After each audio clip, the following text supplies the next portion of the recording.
Here we are again, Hornets. Today, Miss Murray is coming at you with a quick review of what your criteria are and what we're looking for your project so you don't freak out and panic that this is going to be too much. The whole point of this is just for you to start using the tools that you've got at your fingertips, which is our Google Chrome and our Chromebooks, and being able to start looking through the internet and finding good sources. So the very first thing I'm going to give you is a student example that I have from a student from last year. And I'm going to let you know that these first couple of slides are this particular student's. So it's the first 6 slides of this slideshow that I'm going to show you and put in your Google Classroom for you to see is this once, and he passed. So I don't want you thinking that you have to do this crazy amount of work. It's all about teaching you how to use the tools. So your very first thing that you've been given is your assignment. And for most of you, I'm going to scroll down to where it says, most of you, it says something about Great Britain research. And then you've got a topic right underneath that. I've already changed mine to red and made it a different font. And then underneath that, you've got how this country inspired epic fantasy. I'm going to change the font on this one too right now with you watching, because I just am not a big fan of Arial font and I always want it to be something else. So we'll go use the Bangers font and make it a little bit, stick out just a little bit, and we'll make it a little bit bigger by hitting that plus sign. I'll drag this up because I can. All right. And then underneath that, I've written, instead of, student's name, I deleted this person's name and put student example. And then my name, Miss Brooke Murray, the class, and the date. This was actually in December of last year. So there's that. And here's his instruction slide, just like y'all have got. It's giving you your steps and what your requirements are. And let's see what his requirements are. And then I've even got some websites down here, if you notice, that you can click on to give some more information. So if you click on this first one, it's going to take you to the holiday observances for England and for Scotland and for Northern Ireland and for Wales. And if you click on the other one, it'll open up another website, another web page that lists 5 British holidays that we might not know anything about in the United States. So I'm just going to leave those open because that's where I'm going to be pulling my research from. So if we go look at our list that we've got that Miss Brandy has made for us, it's a checklist of all the things we need for our project. And I see I've already got some students on it. You must use Google Slides. So check, we're using Google Slides for this. Okay. Your presentation must be 3 to 10 slides long. Let's scroll back up here to our original student one. And this student has 6 slides. So that student check is done. That presentation must have a title slide that lists your topic and your name. And this student has, let's go and check. Oh, they have a title slide. It's the first slide, if it'll click on there. There's Great Britain holidays, and it had its spot for his name, my name, and the class and date. I knew exactly what this was going to be about before I ever read it. That our presentation, the 4th thing, must include relevant things to our assigned topic. And if his assigned topic is holidays, well, slide 2 is going over May Day, which if I come over here to this list of British holidays, it's actually got May Day is one of those first holidays. So it's got May Day. It's also got the Saint Swathians holiday, which is on slide 3. And then on slide 4, it's going over the last holiday on this list, which would be Guy Fawkes Night. So do we have our things? Yes, we do. They include all of our relevant information to our topic. Your presentation must include at least 1 picture, video clip, or audio file that's relevant to your topic with an explanation.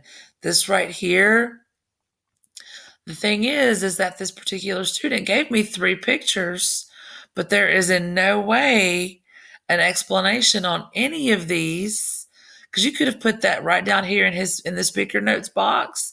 He could have given me kind of like a caption, and that would have let me know what these pictures were and why they were relevant to his slides, but they're not there, so he's only probably got half credit for that because he didn't explain them.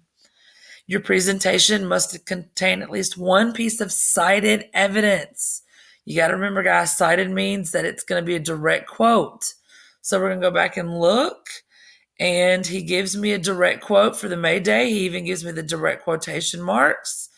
Now for the St. Swithian's Day, it's in italics, so I know that it's a direct quote, but it's missing those quotation marks. And then for the Guy Fawkes night, I get a direct quote. Once again, it's got the quotation marks around it. So that's letting me know it's coming from the text. So he'd get a check mark for that because it's just one piece is what I need. Then your presentation must include a works cited slide, because that's where I know you get your information. And here is his works cited slide, even though it just says, whoa. He got credit for having it, even though it wasn't labeled the way I wanted it to be. And then our last thing is that it has to include an any question slide. And that's just so I know as the teacher, you're done. You were finished, you were through. And if you were given a presentation, this would be the spot where you could ask your audience any questions, and your audience would know that you are also done with your presentation. So the other thing that I really like is that he gave me an explanation to his quotation. Or is it necessarily a good explanation for that one? No. And even on this one, it's not the best explanation, and he didn't even put a period at the end of it, and I probably counted off for that. Actually, I'm pretty sure I did count off for that. But for the most part, he could check off everything off of this list, and he would have it. So I remember grading this, and he got a B. So what I want you to see is how to take his slideshow and take it from a B to just making it and getting the criteria, and how you make it an A. Well, here we go. We change it up a little bit. We change the fonts. We make sure it's centered, and we make sure it's pretty. There's your assignment piece. There you go. There's your information again. And I'm only going to use one slide, okay?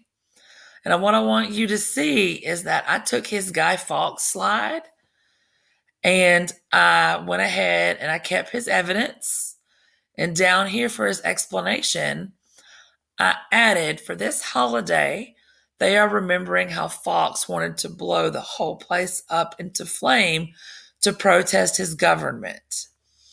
And over here, I have in comparison to an American holiday that might help me understand a little bit better, is I would compare it to July 4th, which is the American Independence Day. And we celebrate that because it was also the day that we decided to go against the government we had at the time, which was the English government. And down here at the very bottom, I've got where I've decided to put a caption of this picture. The background picture is of people in London, England, standing on the Tower Bridge, watching the fireworks in remembrance of this event, which let the people know the king was safe, which is why they still celebrate this. So that would be me adding a little bit more information, which would give me a much better grade. Here's my works cited page where I've put my 2 internet sources. I've labeled it as works cited. Oh, I'm going to change that font because y'all know I hate Arial font. So I'm going to change it to Times New Roman just because I like it better. Can't help myself. I'm going to make it bold. I'm going to make it a little bit bigger just so we can see it. There we go. And then I've added an any question slide. So that way I would let my presentation, my public know. And now I would also probably go through and delete, since I'm done with my assignment now, I can delete that one. And I can delete that one. And that would be what I'm turning in. Slide 7, 8, 9, and 10. These 4 slides right here meet my criteria for my slideshow. Enough for me to not just get a B, but an A, because I have done everything I asked you to do. Now, to get a high A, to get a 100 and not just a 90, you would probably want to add a couple of more holidays and make sure that you've got all of your punctuation marks right. Okay, so if you have any questions, please let me know. Otherwise, I hope this helped you understand what I'm really wanting you to do as far as this checklist is concerned in your presentations. All right, thanks, guys.